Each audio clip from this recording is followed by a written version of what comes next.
코로나로 인해서 교회가 상당히 많은 욕을 먹었었죠. 댓글을 보면 난리도 아니었습니다. 제가 찾아봤는데요. 실제로 달린 댓글입니다. 마약보다 쓸데없는 존재들, 사회 악이다, 암덩어리다, 있지도 않은 신을 믿는 정신병자들이다, 돈 때문에 대면 예배를 강행하는 돈 밝히는 쓰레기들이다, 이런 이야기들을 교회를 향해 퍼부었습니다. 이런 표현에 비하면요, 이제 개독교라고 하는 표현은요, 너무나도 이제는 너무 평범한 이야기가 되었습니다. 그런데 이와 유사하게 엄청난 비난과 탄압을 받았던 시기가 있는데요. 그때가 바로 언제였냐면 바로 예수님이 승천하신 이후에 사도들에 의해서 교회가 이제 발생되고 교회가 정착하는 시기였던 사도 시대입니다. 그들을 가리켜 그리스도인, 다시 말해서 예수쟁이다, 이렇게 그들을 불렀습니다. 지금은 이제 그리스도인이라는 말이 상당히 보편화됐고 뭔가 거룩하고 신앙생활 잘하는 사람에게 붙여지는 이름처럼 들리지만 그 당시에 그리스도인이라고 하는 말은요, 그 사람들을 비꼬는 욕이었습니다. 아시는 것처럼 수많은 사도들과 기독교인들이요, 그 당시에 불에 타 죽고 펄펄 끓는 기름에 던져져서 죽고 돌에 맞아서 죽고 사자굴에 던져져서 죽고, 그렇게 수많은 사람들이 죽었습니다. 하지만 사도시대의 기독교가 욕을 먹는 이유와 지금 기독교가 욕을 먹는 이유는 상당히 많이 다른 것 같습니다. 지금은 교회들이요, 비상식적이고 반사회적인 행동들로 모범이 아니라 도리어 비난받을 받을 만한 짓을 해서 욕을 먹는 거지만, 사도시대에는 그들이 상당히 사회에 모범적이고 순결하게 살았음에도 불구하고 선하게 살았음에도 불구하고 당했었던 그런 비난이었던 거죠. 또 그런 탄압을 대하는 태도도 달랐습니다. 지금은 몇몇 교회들이 정부와 사회를 향해서 폭력적이고 비상식적인 그런 시위를 보이고 자기들을 지키려고 하지만, 사도시대의 기독교는 도리어 그 탄압에 대해서 조용했었습니다. 예수를 욕하고 배반하라는 그 협박에 흔들리지 않고 자신의 믿음을 지키면서도 그들을 향해서 자기들의 세력과 힘과 권력과 능력을 활용해서 대항하거나 저항하지 않고 오히려 그 죽음 앞에 의연하게 순교했죠. 어쩌면 그리스도인이라고 하는 이 이름이 거룩하고 아름답게 된 이유는 그들이 그렇게 죽음 앞에서도 의연한 모습을 보이되 진리와 자기들의 거룩함, 믿음을 지켜가면서 끝까지 버텨냈었던 모습 때문일 것입니다. 거짓 뉴스를 퍼뜨리고 전혀 기독교인답지 않은 비속어들을 사용하고 정치 세력과 결탁하며 기독교인들을 선동하고 폭력적인 시위의 모습을 보여주는 것이 과연 지금의 이 모습이 과연 이 과거 사도시대의 그리스도인들의 모습과 어떤 모습이 비슷할까 생각해 봐야 될 것 같습니다. 물론 개개인의 정치 참여를 가지고 뭐라고 하거나 특정 정치색을 비난하는 것은 절대로 아닙니다. 개개인의 정치 참여는요, 너무나도 당연한 거지만 교회 혹은 기독교라고 하는 이름을, 공동체의 이름을 앞에 내세워서 정치에 그렇게 관여하는 것은 옳지 않습니다. 게다가 제가 이야기하려고 하는 것은 정치에 대한 이야기를 하려고 하는 게 아니라 그리스도인이라면 과연 어떠한 모습으로 세상을 대해야 하는가에 대해서 말을 하는 겁니다. 이 사도시대의 그리스도인들은요, 자기들의 힘과 권력을 위해 이용해서 진리를 수호하려고 하지 않았어요. 그저 온순하고 순결한 방식으로 진리를 지켜냈을 뿐이었습니다. 그렇다면 과연 우리는 이 사도시대의 그리스도인들이 얻어냈다는 이 예수쟁이라고 하는 이 이름을 우리가 어떻게 하면 걸맞게 살아갈 수 있을까요? 오늘 본문은요, 우리에게 좁은 문으로 들어가라고 권면하고 있습니다. 넓은 문은 넓은 길로 연결되며 그 길은 멸망으로 인도한다. 생명으로 인도하는 문은 좁고 그 길도 좁아서 그걸 찾는 사람들도 적다. 하지만 그럼에도 진정한 그리스도인이라면 그 좁은 문으로 들어가야 한다는 이야기를 하고 있는 거죠. 다시 말해 이 예수쟁이라고 하는 것은 좁은 문으로 들어가는 사람들, 또 다른 의미로는 십자가의 길을 걷는 사람들이라는 의미를 갖게 되는 거죠.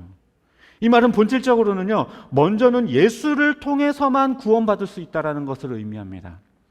좁은 문으로 들어가야 거기에 영생이 있다는 것은 예수 그리스도만이, 세상의 수많은 가치관들과 가르침들과 종교들이 있지만 그 가운데서도 오직 예수 그리스도라고 하는 그 한 길, 유일한 한 길만이 구원에 이르는 길이라는 것을 우리에게 알려주는 것이죠. 따라서 예수 그리스도를 믿을 때에만, 그 좁은 길을 통해서만 우리는 구원을 얻을 수 있다라는 의미를, 이 좁은 문으로 간다라는 의미에 담겨져 있는 것입니다. 또 다르게 이 좁은 문으로 들어간다라는 말은요, 또 다른 의미로 말하자면 예수님이 걸어가신 그 길을 우리도 따라 걷는다라는 의미를 가지고 있습니다. 곧 예수님이 보여주신 그 삶을 우리도 따라간다라는 이야기죠. 예수님은 하나님과 동등한 분이셨지만 친히 인간이 되셔서 십자가에 죽기까지 죄인들을 사랑하셨습니다. 인간을 악으로 규정하고 그들을 모조리 다 죽여버리고 지옥에 보내버리는 것이 아니라, 죄인들을 대하시는 예수님의 방식이 그들을 향한 처벌의 방식이 아니라 사랑의 방식이었습니다. 그들을 끝까지 사랑하시고 끝까지 용서하시고 끝까지 품어주시는 예수님의 모습이었던 거죠.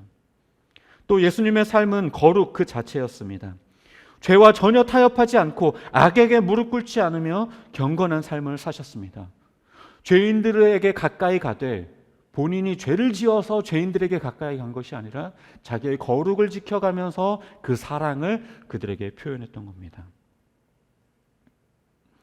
예수님은 단 하나의 율법도 어기신 일이 없고 죄를 지으신 적도 없습니다. 하나님이심에도 인간이 되신 건 사실이지만 그럼에도 불구하고 죄 짓는 모습까지 똑같은 인간이 되셨던 것은 아니었죠. 온전히 거룩한 자로 살아내셨고 죄 없는 유일한 인간이 되셨습니다.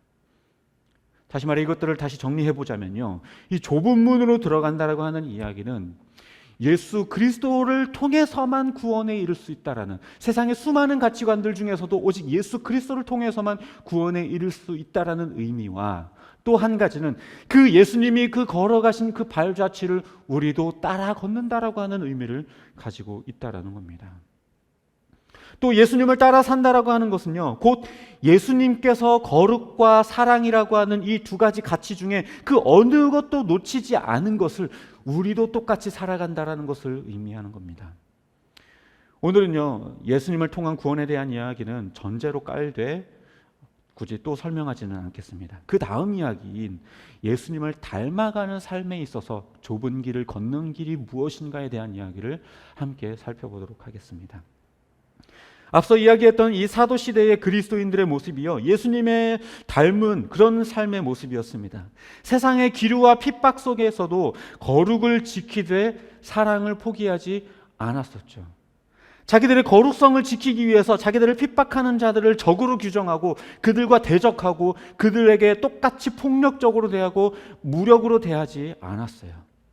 자기들이 그 가치관, 가진 그 가치관을 가지고 우월의식을 갖거나 자기들의 힘과 권력을 이용해서 세력화하려고 하지도 않았습니다. 하지만 반대로요, 바리새인들은요, 자기들의 그 거룩성을 지키고 자기들의 그 거룩성을 과시하기 위하여서 자기들의 힘을 세력화하여서 예수 그리스도를 배척했습니다. 사랑의 방식이 아닌 무력과 폭력의 방식으로 자기들의 가치관을 지켜내려고 예수를 죽이려 했던 거죠. 그들은 결국 자기들을 비판하는 그 예수를 악으로 규정하고 신성모독이라고 하는 죄를, 그 누명을 씌워서 다른 기득권들과 함께 힘을 합쳐서 예수님을 죽음으로 내몰았던 겁니다. 지금 우리의 모습이 어떤가요? 한국 기독교는 과연 어디에 모습이 더 가까울까요? 물론 일반화시켜서 전부 다 그렇다라고 말할 수는 없겠지만요, 주류에 속한다라고 하는 몇몇 교회들을 보면 거룩도 잃고 사랑도 잃어버린 것 같아요. 자기 교회 지키겠다고 화염병을 던지고 동성애자들을 향해 혐오적인 발언을 하고 세상을 악으로 규정해서 전쟁의 대상으로 여겨서 우리끼리 힘을 합치고 우리끼리 결집된 그 세력화된 힘으로 온갖 폭력적이고 선동적인 일들을 벌이고 있죠.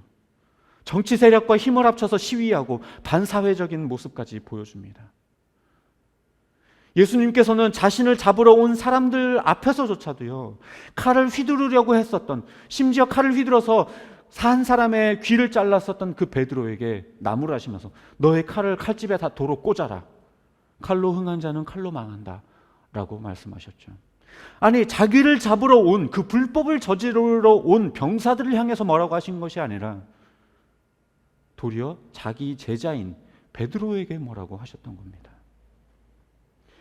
그리고 아무 죄도 없는 예수님이시지만 자기를 잡으러 온 자들에게는 오히려 순순히 그냥 끌려가셨어요. 아니 나는 아무 죄도 없는데 왜 나를 잡아가느냐라고 하면서 억울함과 분노를 표출하면서 자기의 능력과 권력과 자기 세력을 결집시켜서 무언가 대항하거나 저항하지 않고 그저 그냥 묵묵히 죄인과 같이 끌려가셨어요. 오히려 자기를 때리고 십자가에 못 박는 자들을 향해서도 아버지여, 저들은 지금 무엇을 하는지 저들이 모릅니다. 저들의 죄를 용서하여 주시옵소서라고 하면서 그들을 향해서 오히려 용서하시면서 관용하시고 사랑의 모습을 끝까지 보여주셨던 예수님입니다. 단 한순간도요 자기의 신적인 능력과 권세를 가지고 인간들을 몰아세우지 않으셨어요. 지금도 세상은 교회를 향해 침뱉고 조롱하고 욕하고 비난합니다. 여러 가지 이유가 있겠죠. 이번에 코로나 방역과 관련된 문제도 있을 것이고, 정치적인 행동들 문제도 있을 것이고, 횡령과 세습과 성범죄와 같은 그런 죄악들과 문제도 있을 것입니다.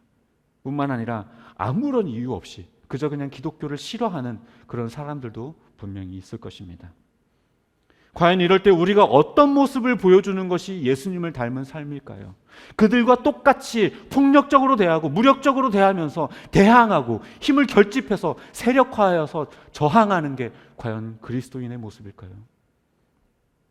맞서서 우리들의 억울함을 주장하면서 아니 우리가 뭘 잘못했다고 그렇게 말하는 게 맞을까요?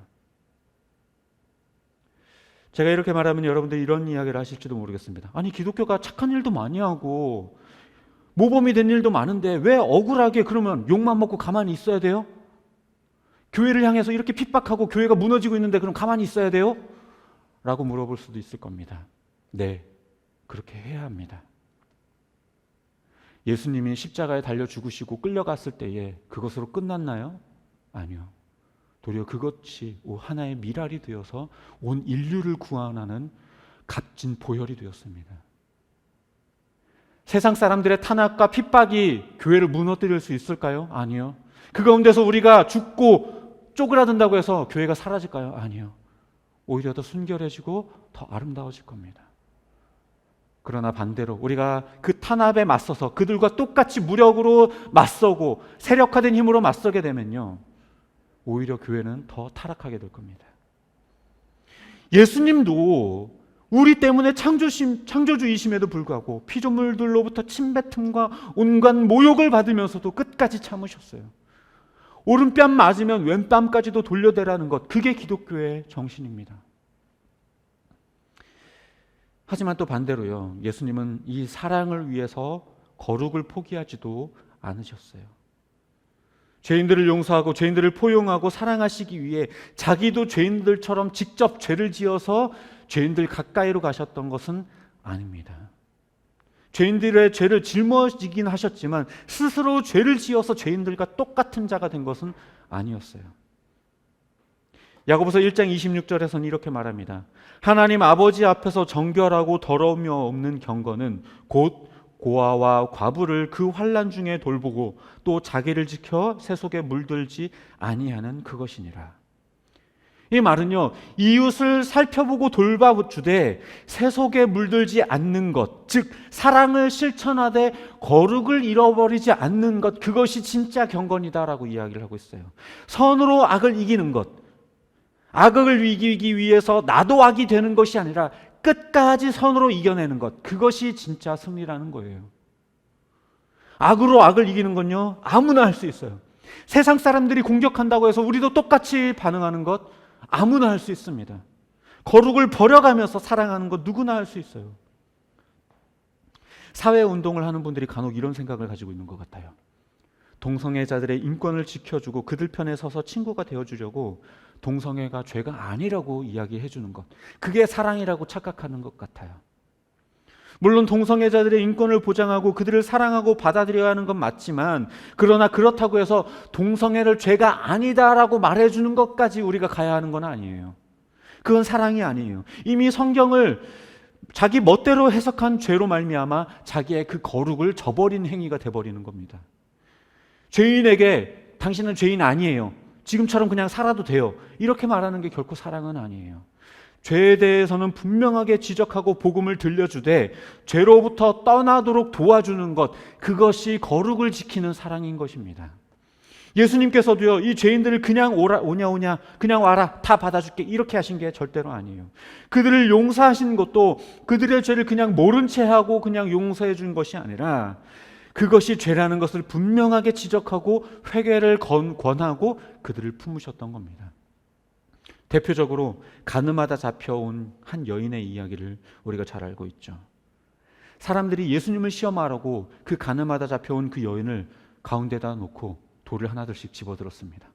예수님, 당신이라면 어떻게 하겠습니까? 모세의 율법에는 가늠하다 잡힌 여인을 돌로 쳐 죽이라 하였는데 당신은 어떻게 생각합니까?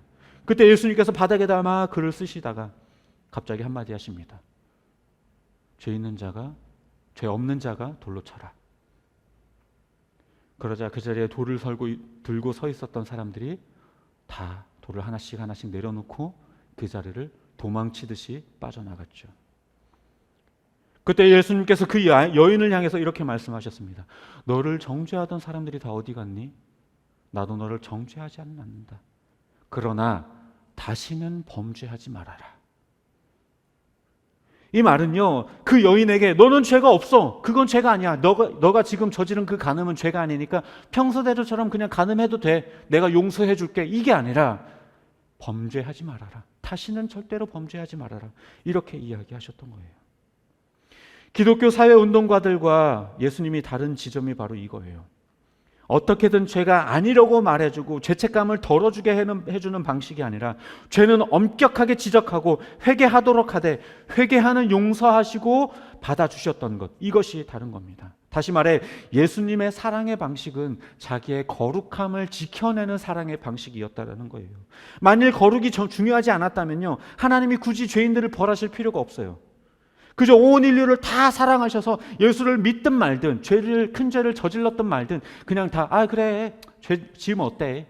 뭐 예수님 나 안 믿으면 어때? 그냥 다 용서해 줄게, 받아줄게. 이렇게 만인 구원으로 흘러버려야 될 겁니다. 하지만 거룩이라고 하는 것은요, 사랑만큼이나 중요한 거예요. 거룩이 빠진 사랑, 그것은 그냥 불륜이에요. 말씀을 정리하도록 하겠습니다. 좁은 문으로 들어가는 것, 본질적으로는 예수님을 통해 구원에 이르는 것을 의미하고 또 다른 의미에서는 예수님의 삶을 닮아간다는 의미입니다. 예수를 통해 구원받는 건 우리가 이미 지나온 것이지만 과연 예수님을 닮아가는 삶에 대해서는 우리가 어떠한가 한번 생각해 봐야 될 문제죠. 예수님은 자기의 그 거룩과 사랑, 그 두 가지를 다 지켜내면서 살아내셨습니다. 거룩과 사랑, 그 둘 중에 하나를 포기하면서 실천하는 것은요, 어떤 의미에서 넓은 문으로 가는 거예요. 누구나 할 수 있는 일이에요. 아무나 선택할 수 있는 겁니다. 하지만 둘 다 지켜내는 것, 그것은 어떤 의미에서 좁은 문이에요. 실천하기 쉽지 않아요. 거룩과 사랑, 이것은요, 양자택일의 문제가 아니라 동시에 함께 가져가야 되는 거예요. 우리는 예수님의 모습 속에서 이런 것들을 배울 수 있습니다. 자기를 해치려는 사람들을 신적인 자기의 능력으로 대적하지 않으셨고 도리어 품어주고 십자가에 매다는 사람들을 향해서 저들의 죄를 용서해 주시옵소서라고 그렇게 불쌍히 여기며 기도하셨던 그 예수님의 모습, 그들 역시도 여전히 사탄의 지배를 받아서 그렇게 행동하는 불쌍한 죄인들이기 때문에 예수님은 그들을 불쌍히 여기셨던 겁니다. 그들을 악으로 규정하고 대항할 존재로 여기지 않고 긍휼히 여기고 복음을 들려주고 은혜를 끼쳐야 하는 대상으로 예수님은 여겼던 겁니다. 지금의 교회는 어떨까요? 교회를 탄압하고 교회를 비난하는 자들을 악으로 규정하고 그들을 대항하고 대적하는 것이 과연 그리스도인의 모습일까요? 아니면 그들을 조종하고 있는 악을 대적으로 여기고 그들을 불쌍히 여기면서 그들에게 복음을 들려주고 그들을 긍휼히 여길 줄 아는, 하나님 저들이 어떤 짓을 하고 있는지 모릅니다, 저들의 죄를 용서해 주십시오 라고 기도하는 자가 되어야 할까요?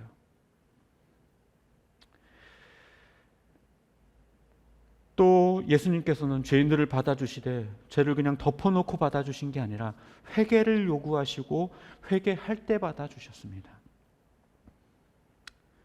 14절에 보면요, 이 좁은 길을 찾는 자가 적다라고 이야기를 하는데요, 여기에서 이 찾는다라고 하는 이 표현은요, 좁은 길로 가려고 하는 사람이 적다라는 말이 아니에요. 이제까지 여러분들 그렇게 이해하셨죠? 좁은 길로 가려고 하는 사람은 적다, 다들 넓은 길로만 가려고 한다, 이런 의미로 이해하셨죠? 그런 의미가 아닙니다. 여기에서 이 찾는다라는 표현은요, 발견하다라는 뜻이에요. 다시 말해서 그 좁은 길을 발견하는 사람이 적다라는 거예요. 보면서도, 이미 알고 있으면서도 가려고 하는 사람이 적다는 게 아니라 찾고 발견하는 사람이 적다라는 겁니다. 다시 말해, 이 거룩과 사랑, 이 둘 중에 하나도 포기하지 않고 모든 것을 다 지켜내는 방법을 찾는 것은, 그것을 발견해내는 것은 쉽지 않다라는 거예요.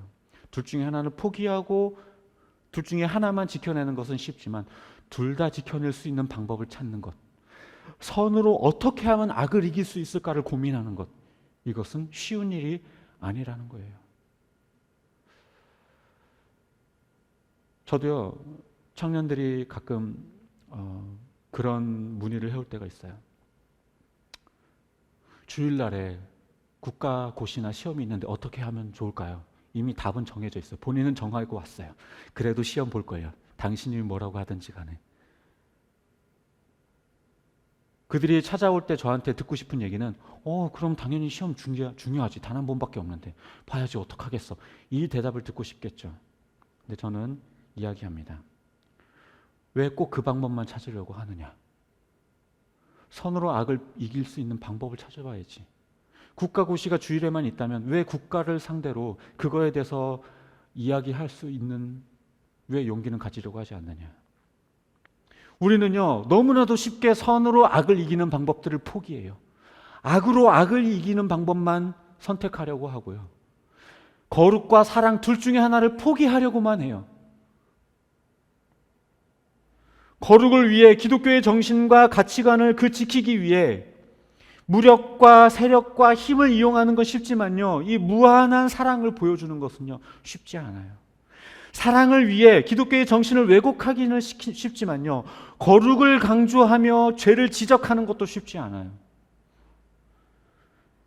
교회와 기독교라고 하는 이 단체를 지키기 위해 세력을 과시하고 무력과 폭력으로 세상과 대립하기는 쉽지만 우리의 가치관을 사랑의 모습으로 보여주는 건요, 상당히 어려운 일이에요. 왜요? 상당히 많은 것들을 포기해야 되고요, 많은 것들을 감내해야 하고요, 많은 것들을 인내해야 하기 때문에 그래요.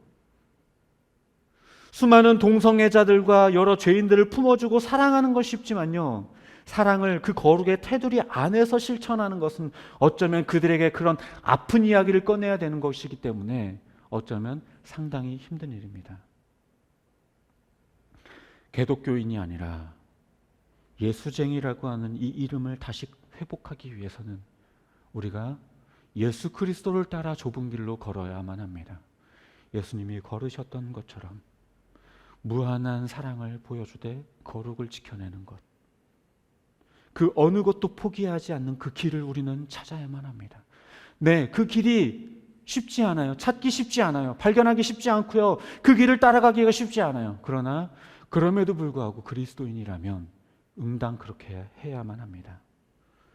바라기는 좌로나 우로나 치우치지 않고 오직 말씀에 바로 서서 예수님만 따라 닮은 삶을 살아가는 저와 여러분 되시기를 주님의 이름으로 축복합니다.